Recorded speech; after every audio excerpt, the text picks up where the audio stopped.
This is not about speed dating. The term engaged Vaishnavism comes actually from, it's a long-standing thing in academia that's connected. It actually originally started with Buddhism, engaged Buddhism, as an idea of what does a religious tradition have to offer to the world, to society, not just as individuals, because that every religious tradition does. Every religion says, we have something to give you as a person. But what do we have to offer to society as a whole? And that's the question that I want to address today. And here's why. Here's why I think the topic is important. So, one of my favorite sections in all of Srila Prabhupada's books, my personal favorite, is his preface to his magnum opus, his life's work, Srila Preface. He opens it with this. There, he begins with, I think, what is probably the best sentence anyone could begin with, which is, we must know the present need of human society. This is the hallmark of an excellent teacher. Someone who begins with the question of, what does my audience need? Why am I here? Why should they spend their time listening to me? Because if the teacher hasn't answered that question for themselves, they will never be able to excite their students about the subject. And if a teacher has answered that question effectively in their own minds, they can make even the most boring subjects exciting. And I had that experience in college, perhaps you have in your educational journey also. Teachers who made the weirdest things exciting and enjoyable, and others who took the best subjects possible and made them completely boring. And a lot of it has to do with answering this question. We must know the present need of human society. What is it that our audience needs? And then the next sentence after this is, and what is that need? And then Prabhupada goes on very beautifully to talk about society. He gives a diagnosis of society. He tells us we are no longer in the darkness of oblivion, like in the Middle Ages. He says we have made rapid progress in the areas of, I forget what he names, technology and global connections and all of that. He says we live in a globalized society. After providing his diagnosis, he says, but there is a pinprick somewhere in the social body. It's a great social body. He endorses it. But he says the problem is, it's like if you're sitting on a thumbtack. You can be really healthy, well-fed, really happy, but you can't be peaceful because you're sitting on a thumbtack. And so that was Prabhupada's. He says there's a pinprick somewhere in the social body. Everyone is looking for peace, friendship, with a common cause. And happiness, he says, with a common cause. So anyway, he lays out his mission, which is exactly what a preface is meant to do. And then he specifically identifies colleges and universities as an audience that we should reach out to. It's the only audience he mentions in that preface. But it's the one audience at the beginning of Bhagavatam. He tells us who he's writing for. He says for colleges and universities. So this preface has been my inspiration for many, many years. And taking this preface and then thinking about what is the context that we currently live in and that we teach in. In the 60s and 70s, religion and philosophy classes in the United States were jam-packed full of students who were looking primarily for the meaning of life. They wanted to find purpose. They were sick of society and what it had to offer. And so they were learning in college classrooms and then traveling to Haridwar in the Himalayas, looking for guru somewhere to escape their society. Today, college and university classes are still, religion and philosophy classes are still jam-packed full. But students are no longer looking for an escape from their society. Not at all. The idea of going to the Himalayas to find a guru in a cave, not appealing. Not to my students, not for the past 20 years of full-time teaching. It's very rare. There's a few, but it's very rare. Now, students come into religion and philosophy classes because they're looking for a way that they can contribute to the society they live in. We, in our department, we organize a lot of different events of various kinds for the students. Social events, intellectual events. And, you know, it's always difficult to get people there. There's so many demands on their time. Well, this few weeks ago, we decided to organize a community engagement event where we went out to volunteer at a community garden that helps with food insecure families, provide them food. We organized it last minute and very little advertising. There were people from outside my department. It was successful beyond our expectations. Faculty, students, alumni, and staff. Everyone came together for that. And that was without advertising. So at this point, students are looking, when they study religion, the big question in their mind is, how does this religion contribute to a better world? What does it do to solve our problems of politics, environment, hunger, cultural issues, the polarity facing American society, polarization? What does religion have to offer to our world? And that's their litmus test.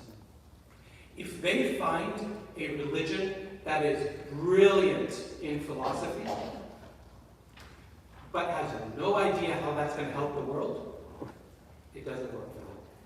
And if they have a religion that is very poor in philosophy, hasn't quite figured out why, bad things happen to good people, but is actually invested in helping good people get over bad things, they're all in. They're all in. That's the context that we live in. This is at least at the university level.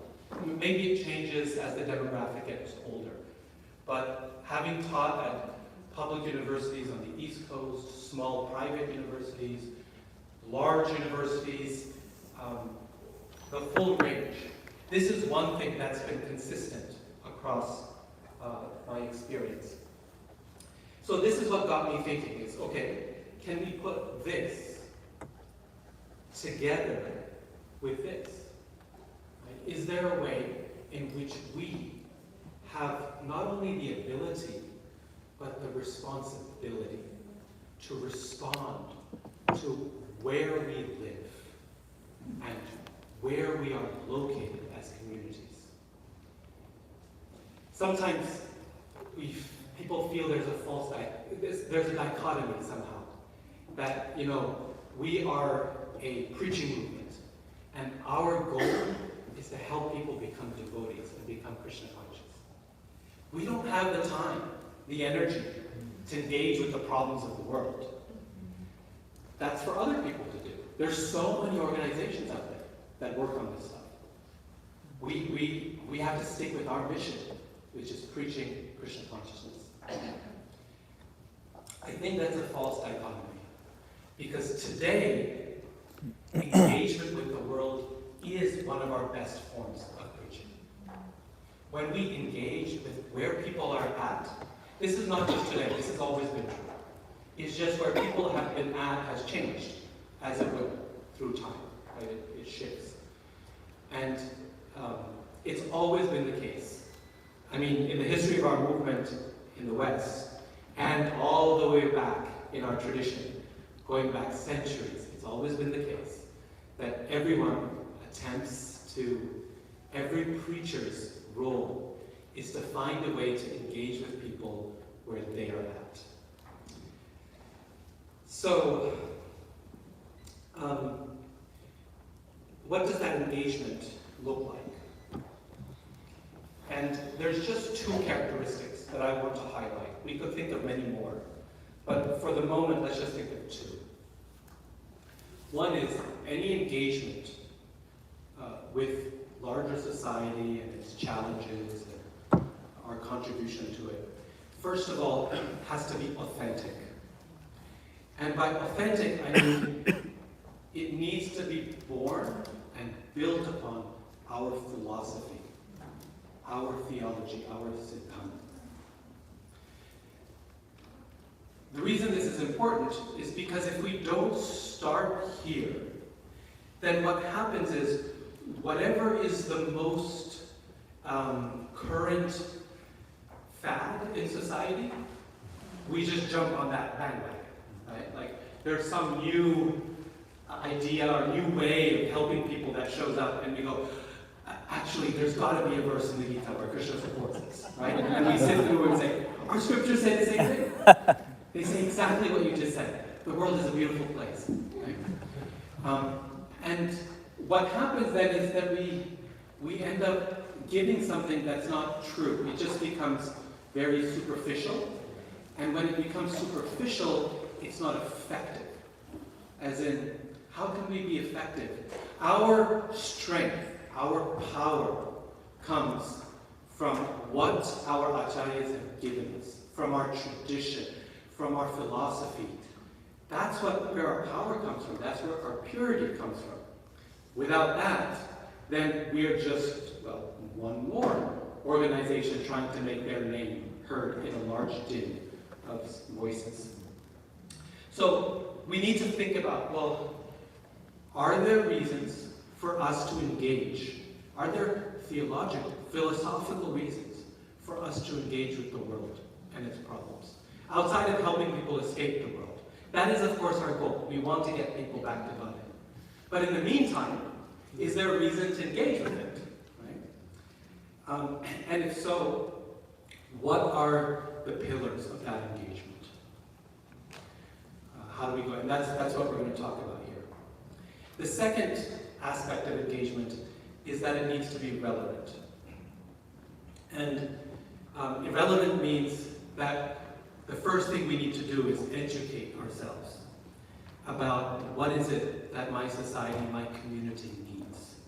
Again, we'll talk about this more later, but sometimes when we think in terms of global issues, it can become very overwhelming, and it can become very distant.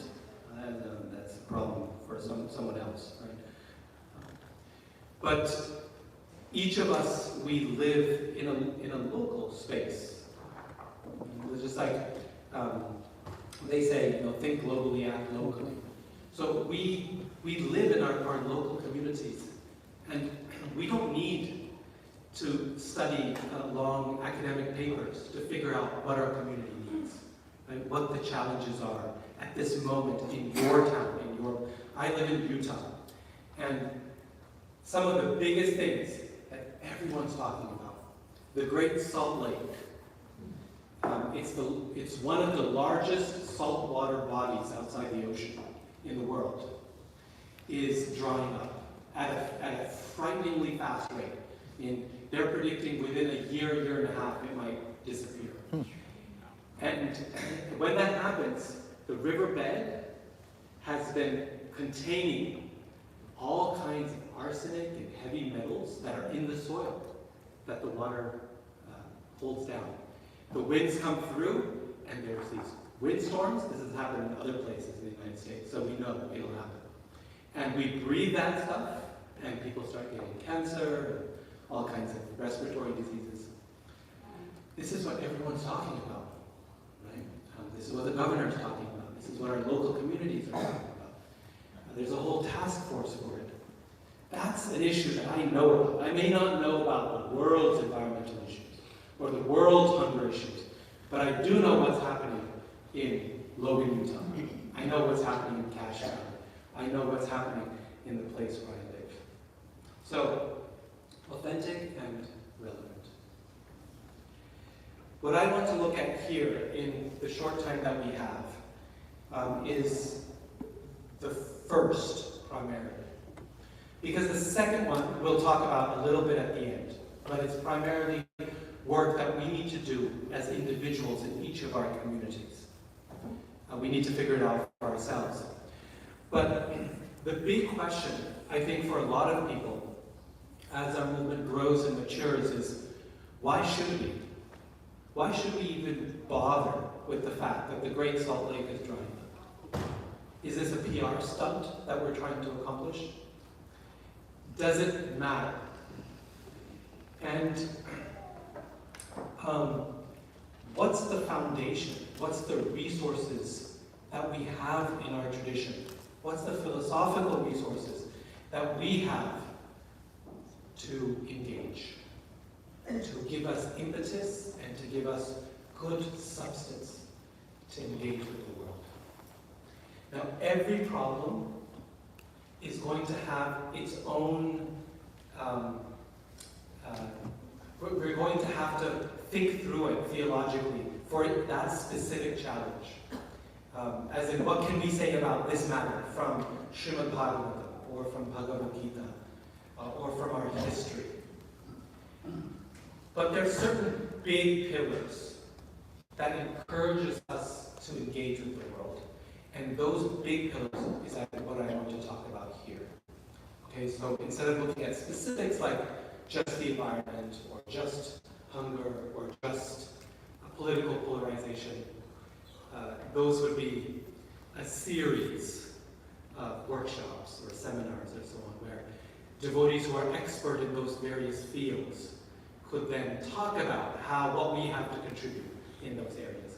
Here I want to look at the big pillars. What are the foundations upon which any form of engagement will rest? These foundations are not,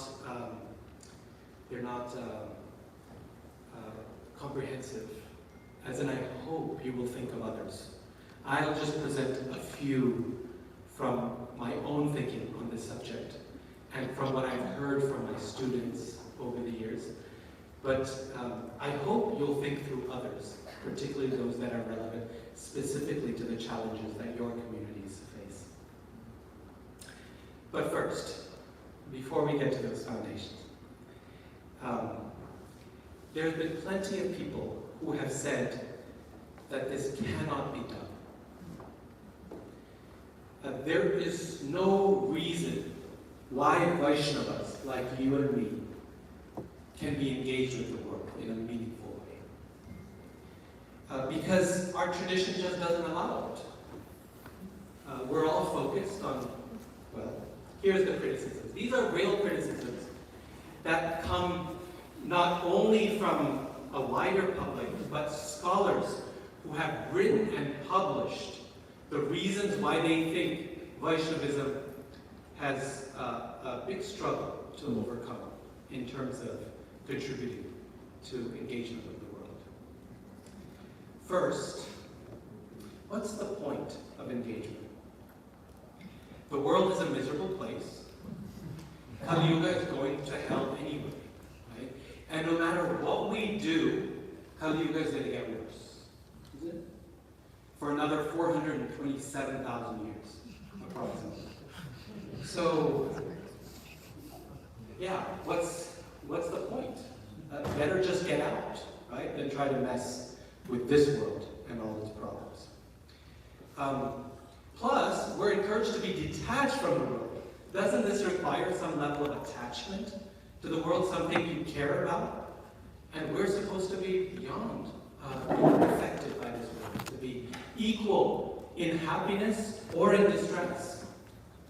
So if you see distress, stay poised and detached at the same time. Thirdly, our argument is of karmic fatalism, that your karma is destined anyway, is it not? And the the good and the bad, that you are destined is going to come to you. And collective karma is predestined as well. So as societies, we're all going to get what we deserve. So why try? And then the further challenge is that we've got no social vision because we're too focused on the individual. It's all about making sure that I get out of the material world. And of course, I'm happy to take you along as well.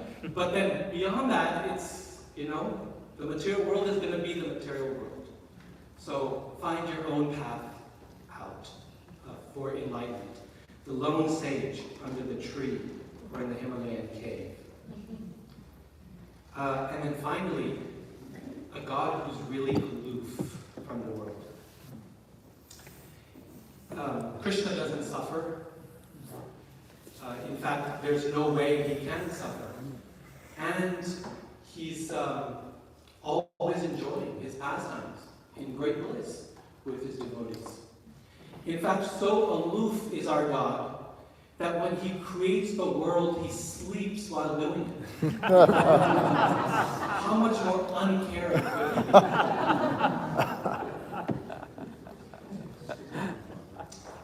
be? In contrast, the Christian God comes to this earth and lives amongst us and dies like we do. Okay? So,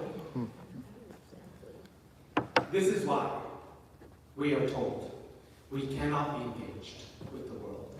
And not just from scholars, but you hear some version of this from devotees as well, fairly regularly.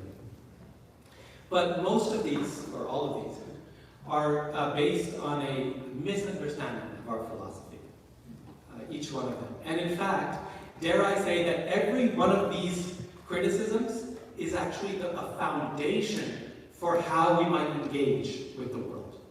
This very challenge is actually the basis of how we might do it. And that's what I want to get to here. So here's 8 things that I've been thinking about. And like I said, I hope you'll add further to these in our time for conversation and discussion, which I hope to have plenty of. Oh, what time are we ending again? 3:30. 45 minutes. 45 minutes. Okay. So the first one. This is directly a turnaround of one of the criticisms that you saw earlier, which is one of the foundations of our engagement with the world is that the world is a miserable place. Now, how? This is counterintuitive, but so much in those who work in areas of engagement with society, it's very popular and very common for them to talk about how this world is a beautiful place. There's songs about this. The world is a beautiful place, and everyone feels that way, and this is why we need to fix the problems here. The reality is that one of the greatest challenges faced by people who work in areas of social engagement, such as, for example, climate change or environment, one of their greatest challenges is a sense of hopelessness, of exhaustion, that comes from the fact that no matter how hard we try, it never seems that we're catching up. It never seems to get better. You always feel like you're falling behind. And part of the reason for that is because the goal that we get, say from Christian theology, is the idea that the world eventually has to become the perfect place. And we have to work our way there. The Vaishnava tradition, in fact, not just Vaishnava traditions, but all the various traditions born historically in India say the exact opposite. The world is by its nature a difficult place. It's a miserable place. So it's never going to get perfect. But so long as we are here, we are duty-bound to help improve the situation. How do we know that? Well, because Krishna does this. You know, I remember as a kid when reading about, you know, the famous verse in Bhagavatam, Krishna Svadhamo Bhagate Dharma Jnana Vivisaha Kalo Nashta Vishamesha Purana Udumudita.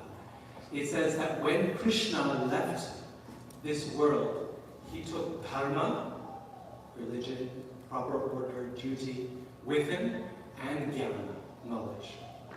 And I remember thinking, Krishna has just finished one of the biggest wars the world has seen, in which hundreds of millions of people have died. For what purpose? To establish dharma. And within a few years of doing that, he's gone and the world is decaying again. What was the point? Why did Krishna go through all of that effort? In fact, not only does he just do it once, but he does it over and over and over again.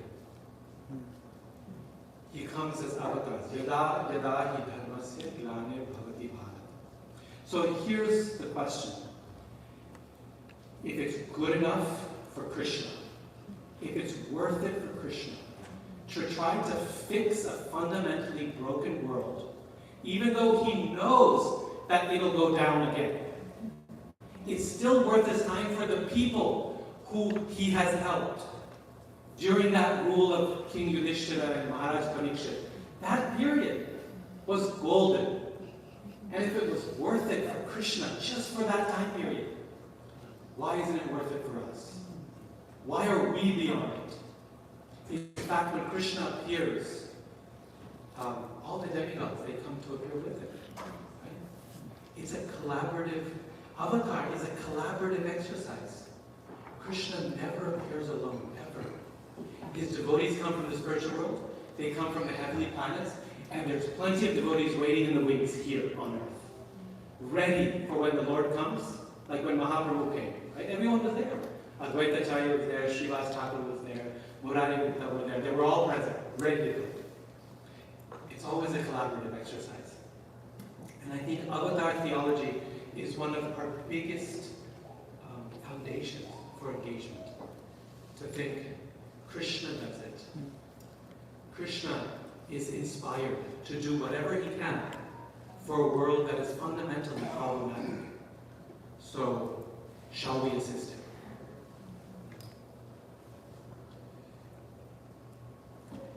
Third, you know, our philosophy, our Vedanta philosophy is, as we all know, called Achintya Bheda Bheda.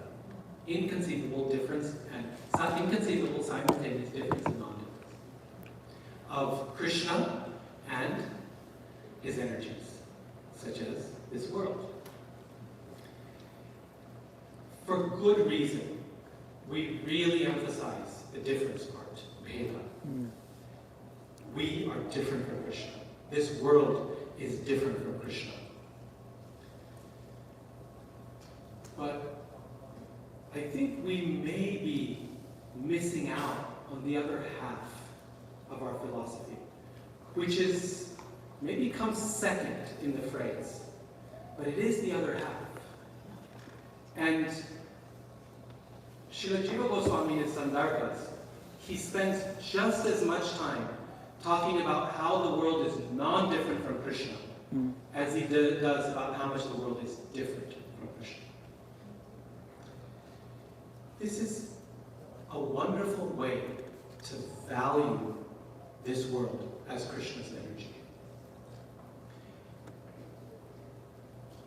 This is a resource that is uniquely, I shouldn't say uniquely, but distinctively available to us as followers of Sri Chaitanya. The Advaitins, impersonalists in various forms, don't have access to this. One of their big challenges is that their philosophy tends to devalue the world.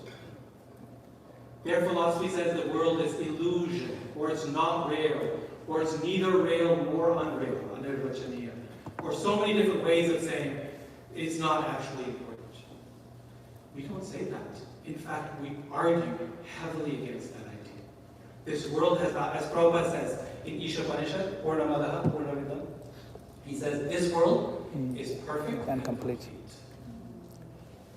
Which is powerful for a place that is also miserable. Right? To think that it's perfect and complete. 11th chapter of Bhagavad Gita.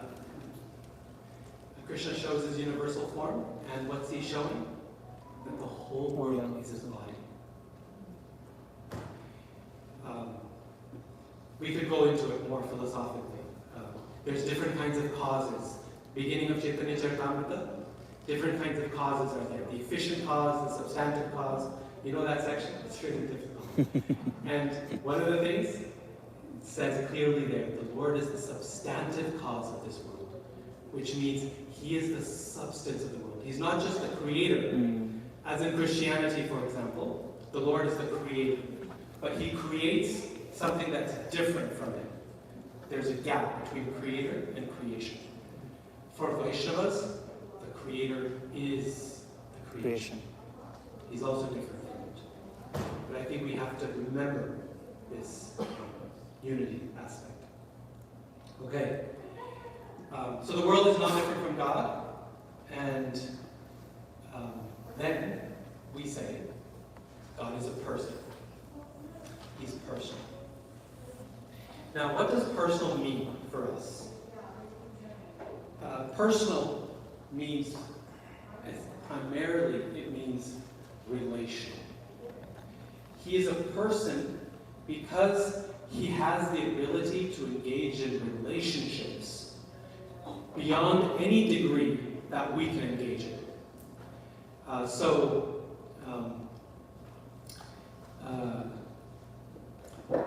How does Srila Rupa Goswami define Krishna, define the Lord in Nectar Devotion? Always. He says, Akhila Rasamrita Murti. The Lord is the fountain, the very embodiment of every kind of relationship.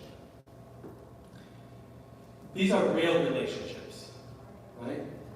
Real relationships means the foundational quality of any relationship is that when we enter into a relationship, we agree to make ourselves vulnerable to the other person. When I meet someone on the street, it's not a relationship. We call it an acquaintance. Why? Because something could go on in their life and it wouldn't really make a big difference to me. Something could go on in my life and it wouldn't really make a big difference to them. But when we have a relationship, an actual relationship with someone, whether it's our mother or father or husband or wife or child or any kind of relationship that Krishna engages in, it means that we are vulnerable to their happiness and suffering. And we see this in all of Krishna's relationships. Prabhupada explains that when he's running from Mother Yashoda's stick, he's actually afraid. He's not pretending to be afraid, right? Because that would not be a relationship. That would be great acting. And Krishna is an actor, but not with Mother Yashoda. That's the quality of the residents of Vrindavan, is that they are able to disarm Krishna from his pretense as God and show who he actually is. Right? When Krishna, there's that story when he attempts to show his four-armed form to the gopis. He can't maintain it. He can't hold it because it's a pretense. And they can see right through it. It's like if I try to be a professor at home, then my family's going to go, oh, come on. You're not going to be grading us here, are you? You're going to lecture us? Really? Right? It's because they know it's a mask I wear at the university. It's not who I am. Right? Someone with whom you have a relationship, you can't wear those masks. And therefore you open yourself up to their happiness and their distress. And this is why I love that verse in, chapter 17 of the Gita, where Krishna says, when demons perform austerity, they torture the elements of the material body and the super soul within. Krishna feels it. He's there he's got a real relationship with us. Whether we have one with him or not, he's been traveling with us from one life to another. Even when we were a cockroach. And when we suffer, Krishna feels it. He feels that pain. Think about this. For someone who is truly all-knowing, who knows everything, is there really a difference between empathy and experience? There's a difference for us, right? I can be empathetic to your situation, but I don't have any experience of it. For Krishna, is there really a difference? I have that difference because I'm not all-knowing. I don't know what's happening in your heart. Krishna's right there. He's the soul of the soul. Jagat Antaratma. And he's the self of the self. So this is why the gopis ultimately, they reject the God of Vedanta, who is of the Upanishads, who is detached, peaceful, and all-knowing. They tell Uddhava, this is not our Krishna. He actually, he's really upset when Radharani ignores him. That's the Krishna we're talking about here. And Sanatana Goswami, in his commentary, he explains that the Lord feels the pain of the devotee within his heart. So, God is personal. The world is not different from God. God is a person. Therefore, what follows next? The world is a personal place. See, it's very straightforward. If the world is not different from Krishna, and Krishna is a person, then the world is also personal. This is another one of the hallmarks of Vaishnava theology, that we have to contribute to larger discussions about this. Everything in Vaishnava culture and scripture is personal. The rivers are persons, the trees are persons, the rocks and stones are persons, the mountains are persons. Everything is personal. There's a wonderful scholar by the name of David Haberman, who's recently retired from the University of Indiana, Bloomington. And he wrote this book called People Trees. The title itself is a pun, because the word people in Hindi refers to a particular kind of tree that is sacred, which is Ashwatha in Sanskrit. But these are people, right? And he traveled the length and breadth of India, and he asked people this one question in Hindi. Who is this tree? Ye vriksh kaun hai? And he said not once did someone question it or correct it. I said, you mean, what is this tree? Are you asking what kind of tree this is? I can tell you, I don't know. Not once. Everyone said, oh, this is the Lord Shiva. This is Lord Vishnu. This is Goddess Devi, Lakshmi or Durga. This is our local spirit who looks after this village. This is my uncle, reincarnated. Those were people's responses all throughout the country. And in Vaishnava tradition, we know, if we study Bhagavata, we know that everything is personal. From the clouds in the sky to the rivers that run across our land, all are gods, goddesses, human beings, yakshas. There's one professor of religion who laments that one of the things that we have lost in our rush towards science, science has brought many wonderful things to us, but one of the things we have lost is that we have disenchanted our world. And he says this is what religion can offer, is a re-enchantment of our world. The idea that, there's life and there's personality everywhere there is. And here's the thing, if everything is a person, then the only response to dealing with a person is relationship. You can love them, you can hate them. You can embrace them or you can kill them, but you have to treat them in a relationship. That's the only response you can have to a person. And as soon as you get rid of the relationship, we depersonalize, and then they're a resource to be exploited. So think about the story of the Prachetas in Bhagavad. Perhaps you remember, right? The Prachetas come out of the water after meditation for so many years. They've been given a service. What is their service? To rule over this earth and to populate it. So they come out determined to do their service. But there's something in the way, which is the trees. There's too many of them. They're overrun. And so they get really upset, like we do sometimes when someone gets in the way of our service. We get really upset. And so they shoot fire from their eyes.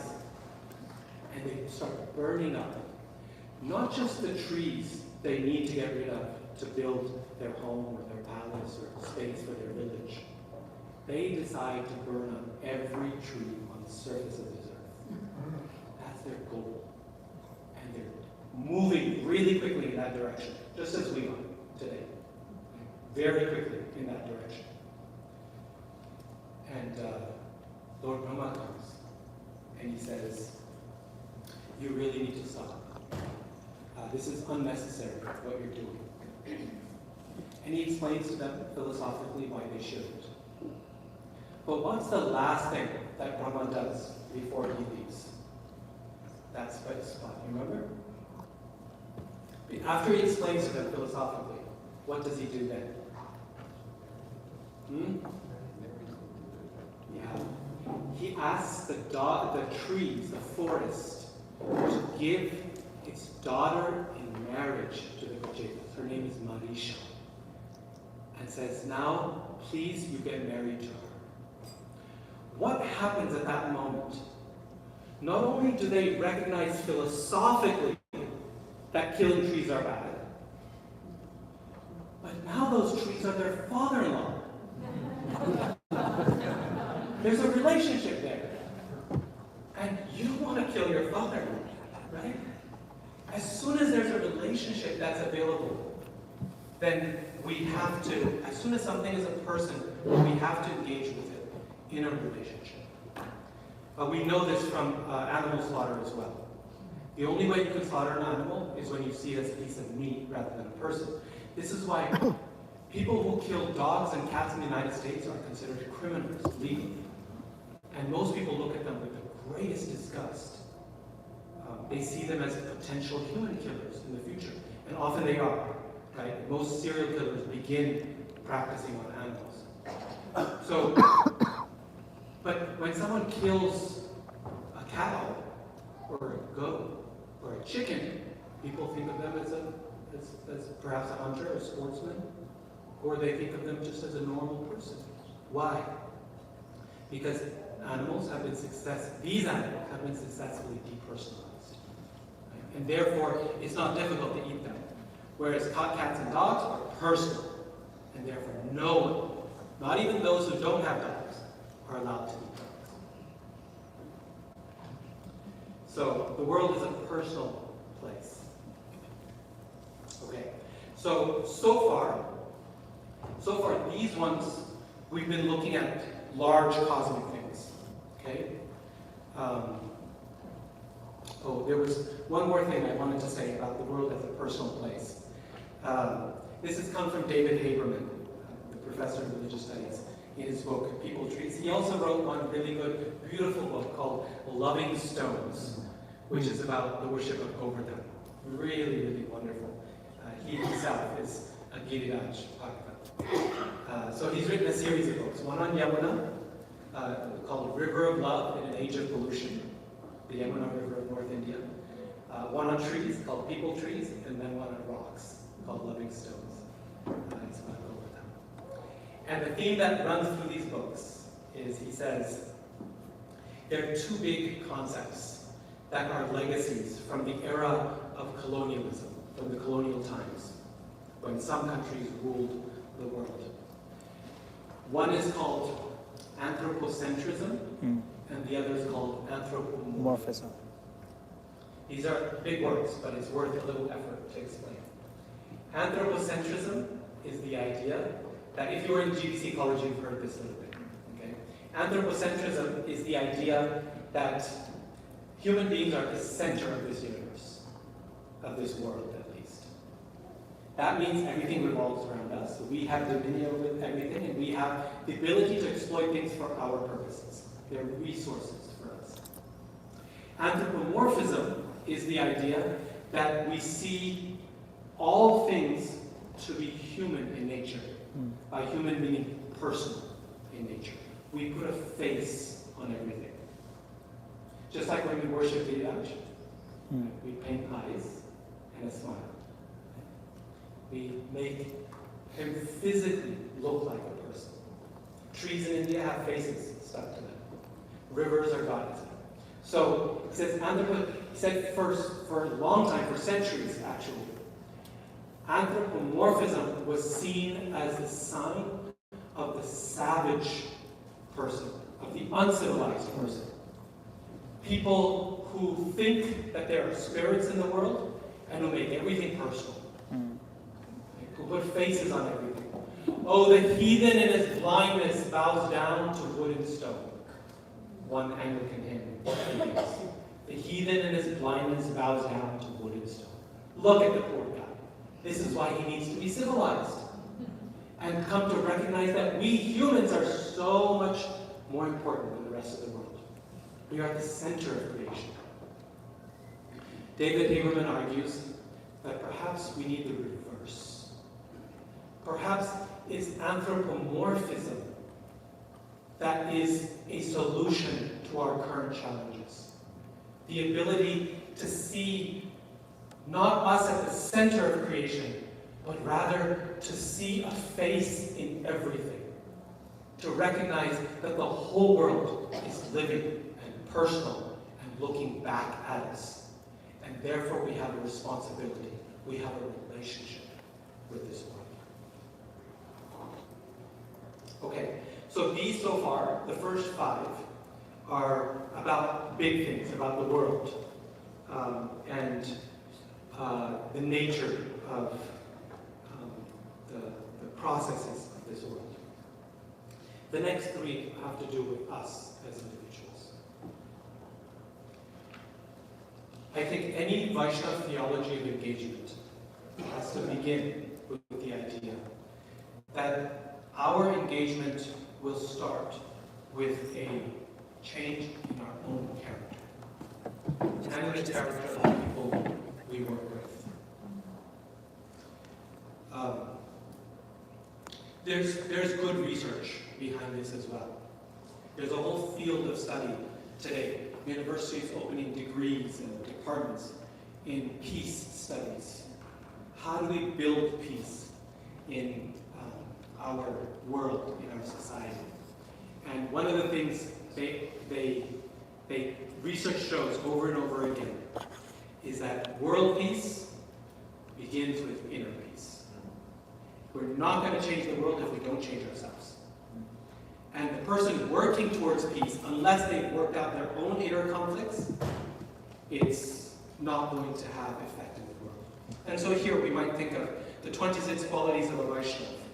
We might think about the principle of para dukkha dukhi that Prabhupada highlights so often in Srimad Bhagavatam.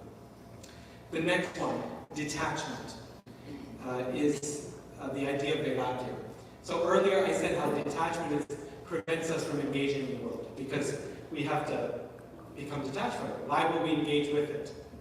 But here, I think one thing we don't recognize is that detachment is actually one of the most important pillars we have for engagement. Why? Because Krishna tells us in the Gita that the one who is detached from the world is the one who is best suited to help the world, to change it.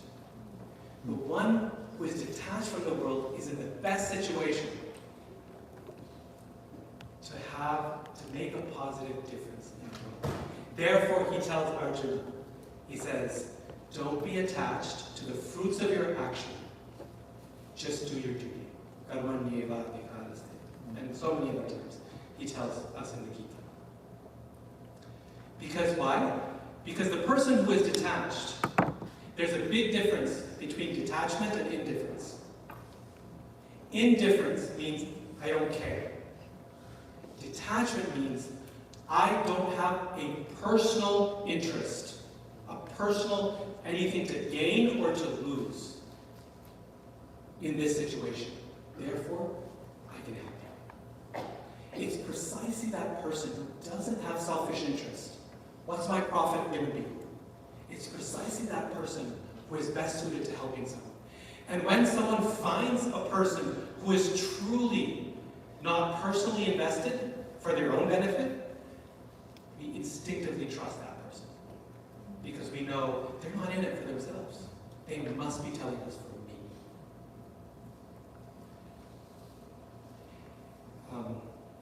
The term we use for this detachment is yukta vairagya.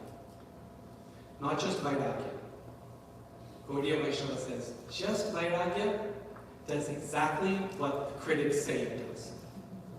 What does just vairagya or detachment do? Rupa Goswami says it makes the heart hard. Sorry, it makes the heart hard. It hardens our heart. But yukta vairagya is different. Yukta in Sanskrit means, yuj means to link or to connect. Yukta vairagya is engaged detachment. It's our word for engaged Vaishnavism. Is yukta vairagya. That's what engaged Vaishnavism is. It's not a word that's imported from some other place. We use it regularly. We articulate it when we reject detachment and we endorse engaged detachment. Our detachment has to be such that it propels us to engage with the world, not to pull back from it. If we pull back from it, that's the type of detachment that a devotee rejects. Anya vilasata shunyam jnana karma dhyana. We reject that kind of detachment. This is a different kind of detachment. So the person who is detached in this way is best suited to help the world. I've got some examples of this, but the only one I'll mention is Dadichi Muni. If you don't know the story of Dadichi, I encourage you to read it. The demigods come to him for his bones, because they need to fight Vritrasura to save the world. And Dadichi Muni says, no, my life is too dear to me. Why should I give up my bones to you? Everyone's life is dear to them. And he's like, come on, please, believe it. Help us out here. And then he says, look, I'm just joking. Actually, our life, our body is meant for the service of others. This is what our body is made for. And Prabhupada has a beautiful purport there. Again, we don't have time to go through it now. But he has a beautiful purport there where he explains this concept of para dukkha dukhi. He says a devotee's characteristic is that when the world suffers, the devotee suffers. And this is what motivates a devotee to do what he or she does. Prabhupada puts it in the context of this whole movement, Krishna consciousness movement. He says this is why Chaitanya Mahaprabhu asks all of us to do paramapaka to benefit the world in the way that the Dadichi Muni does. Okay, this last one I'm going to skip here. I will cover it in tomorrow morning's class. Tomorrow morning's class is not on this topic, but we'll come back to this, the two sides of karma. Because remember, karma was one of the criticisms, karmic fatalism, that I want to address. Okay, so 8 different things. I'll just conclude. I want to leave a few minutes for discussion. I'll just conclude by saying, how do we apply this theology in our own communities and in our own world? That's a big discussion. But I want to just offer 3 pointers, okay? And this didn't make it onto my slides. But 3 simple practical steps for how we might think of this for ourselves. First is something I already mentioned, which is let's think locally. We may not know what the biggest solutions to the biggest problems in the world are, but we do know what our own communities need. Our town, our county, our neighborhood, right? Just the neighborhood the temple is in. We know what that means because we live there. We too are citizens of that place. So we think locally. I gave the example of the things that I'm hearing in my community. I'm sure each one of you could be able to give examples of what you're hearing in your communities. So we think locally. What are the needs of my community? Secondly, we ask ourselves, who are the experts on this topic in our own Vaishnava community?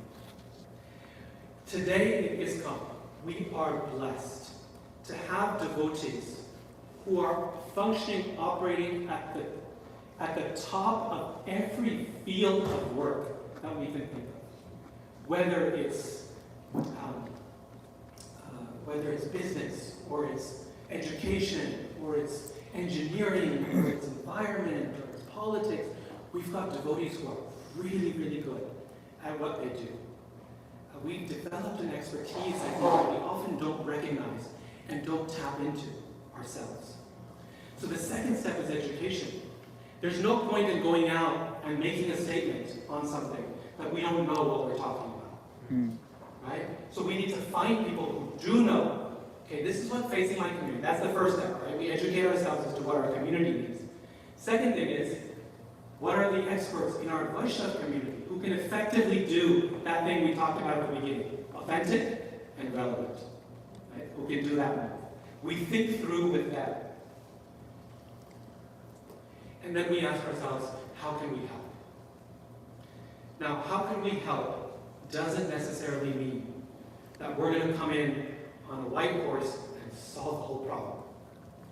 Because most people look at that and they go, I don't think so. That's not going to happen. You don't know what you're talking about. Perhaps we can, but to get there, it's going to take incremental steps of cooperation. Sometimes, how can we help means that we take one piece of the problem and we say, we'll take charge of this issue. Right? There's significant homelessness in my neighborhood. We'll take charge of it. We'll work on this here. Or we say that we don't have solutions ourselves yet, but we're going to convene the best group of people we know, scientists, philosophers, thinkers, to get together to solve this problem, this challenge together. Sometimes, when bringing people to our table is a very effective thing to do, both in terms of participating in the conversation, but also directing the conversation, assembling the right group of people. And sometimes it may mean partnering with other organizations in our communities with whom we might engage on a common purpose. Like Prabhupada said, peace, friendship, and what is it? Peace, friendship, and prosperity with a common cause. Right? So we can find that common cause with others in our community. Okay? So those are the three things that I wanted to mention here. It's thinking locally, asking ourselves, how do we educate ourselves on this topic, or the experts within the Vaishnava community on this, and thirdly, what's a first small step that we can take to help out in this situation? None of this has to be additional beyond what we're already doing. What I mean to say by this is, we are in our communities anyway. Outside of few full-time devotees, every one of us is working, is going out for programs every day. We have kids sometimes in the school system. We're anyway out there in the world.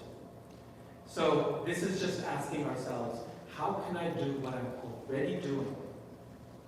But instead of doing it without any direction, I focus that work on the needs of my community. And when we focus that work on the needs of our community, then what happens is, well, what Prabhupada says, right? That we can actually attempt to accomplish that peace, prosperity, and friendship for a common cause. People who are intelligent, who are thoughtful, especially the youth, become inspired by that mission and say, yeah, I haven't 100% figured out your philosophy, but I can get behind what you're doing here, and I'm going to participate. Okay, I'm so sorry, I went a little bit long.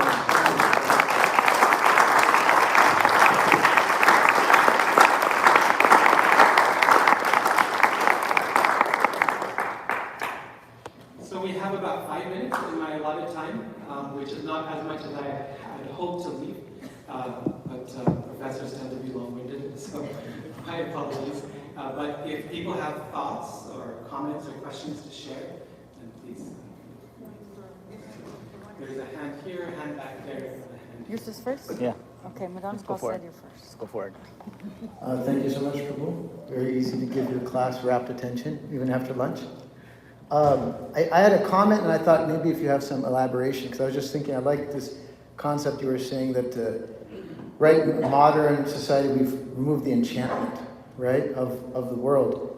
But it seems like even people who accept that as reality, they find it intolerable, unlivable, right? So you have to kind of re-enchant it in fantasy and in fiction, you know, like they can't do that. And one like kind of extreme perverse example, I mean, I just remember as a kid, these McDonald's chicken nuggets, you could get a toy of the chicken nugget, like a tennis player chicken nugget.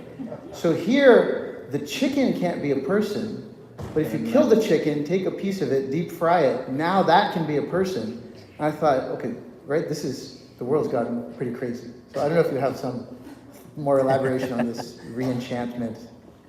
No, I think you've hit the nail on the head. Any successful marketing strategy involves personalization. Right. Is making a human out of something that's even a chicken nugget, right? Even an object. Yeah. So personalization, and media companies have figured this out. They really have. Big companies have figured this out. Right. And we don't need to use this as a marketing strategy.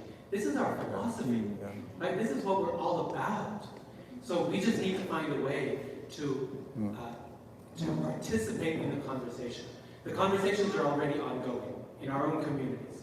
There's people who are very thoughtful people who are talking about all these issues. And we just need to say, we've got something to say here as well. And it might not be the same thing you're saying, but it might be helpful. When people hear something unique and thoughtful, they get excited. They get excited.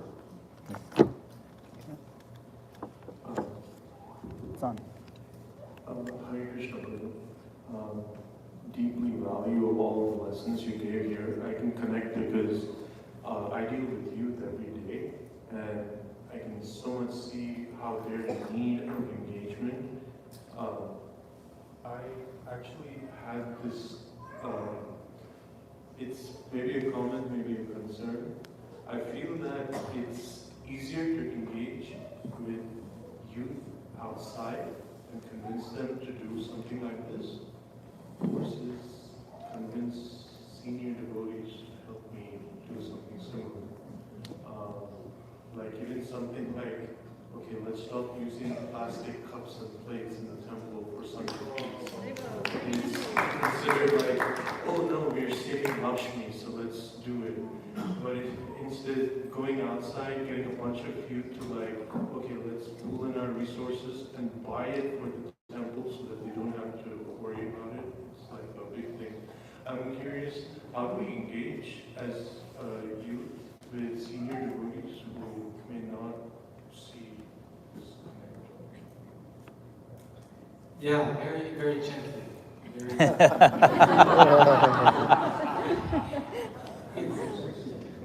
yes, thank you. So mine's added to my very gently, but persistently. Gently, but persistently. It's a challenge, but I think we need to recognize that it's not just our challenge. In any community or society, there's always generational challenges. If someone has grown up, for example, we don't have many people today like that, but if someone grew up during the Great Depression, for example, their view on the value of money versus the value of the environment is going to be massively different than our perspective today, right? So every generation has their own challenges and their own experiences. Sometimes for immigrant communities, for example, who came to the United States with zero money, the idea of spending a little extra on something that you're going to throw in the trash is just, it's really difficult because they worked through a period of a lot of struggle to get where they're at today. So I think we need to recognize that different generations, different communities have different perspectives because of their different experiences, right?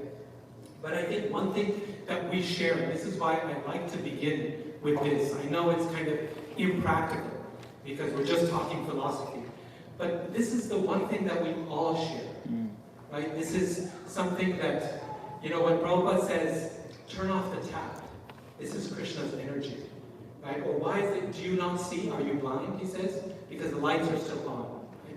That's not based on a financial consideration. It's not based on any public image connection.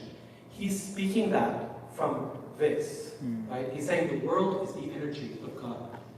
It's valuable for that reason. That's why he's saying it. So this is the thing that we share in common. And I think if we work gently and work persistently, cooperatively, we can see movement in that direction. But especially if we show results with the youth. I think there's nothing that gets senior devotees more enthusiastic and excited than to see young people and the energy they bring to the temple. And if we show that with our work with the youth, I think that can make a difference too. One last question, sorry. Thank you, Prabhu. I just wanted to say that it was a very relevant topic. So I wanted to ask, like a real scenario. You said that we should understand the local problems and try to solve it, get involved. There was a Western woman who came, and she is single with small children. She engaged with us. She liked kirtan and everything, but then she said that I have an issue. Can this institution help me with financially with my children? I'm financially broke. So in such a case, how would we? What happened was that devotees just left her.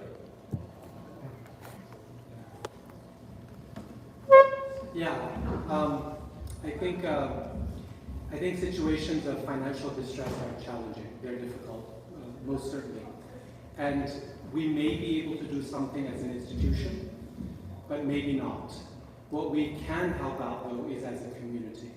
And I think that's where developing a culture in our community of not just of caring for the whole person, right? This is essentially what Loka Sangraha means. That's a term that was in the title. I never actually used in the presentation. Krishna talks about it in the Gita. He says Loka Sangraha, which means he says the pure devotee acts, he says, for the welfare of the world. Loka Sangraha. But the word Loka also means specifically people, not just the world. But Loka Sangraha is a term that means people care. Sangraha. Graha means to hold, and sam means together or completely. To hold someone in your hands, this is called sangraha. Another term in Sanskrit is anugraha. Right? Anugraha, graha means to grasp, and anu means after. To look after someone, to grasp after them. This is mercy or compassion. So when we develop a culture of people care, that as a community, okay, we may not be able to give her a monthly salary, but we certainly can offer whatever support we can through prasadam, through childcare, through encouragement in the temple, whatever there might be, right? That's a community engagement. Again, as institutions, there's limits to what we can do in terms of, you know, we don't have an insurance policy for the whole movement, for example. But as a really accomplished community, I would say here in the United States we have among the most accomplished devotees in the world on a personal level. Whether it's in artistic fields or economic fields or business or engineering, we're so good at what we do that if we think together as a community and say, with this move, what can I do to help? Even little things. People don't need full, saviorship. They just need little things. Someone to say, yes, I recognize what your challenge is, and yes, I'm here to help in whatever way I can. And even a little thing, right, dropping off prasadam on a regular basis to that person because she's struggling. You know, our students, I'll end with this, our graduate students in the university, we did a survey to see what they need and what benefits them. And it was incredible. They said the thing we love the most is the events you hold.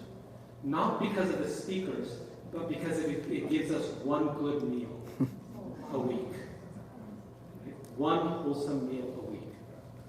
It opened our eyes to something that made a big difference to them. We didn't even know this was the situation, right? So, yeah, it's difficult, such situations. But I think as communities, when we change our consciousness, we can make a difference. Anybody?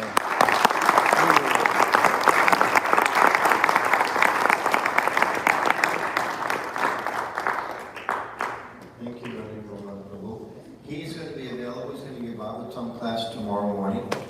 Also, after about a 10-15 minute break, he's going to be back here in this same room sharing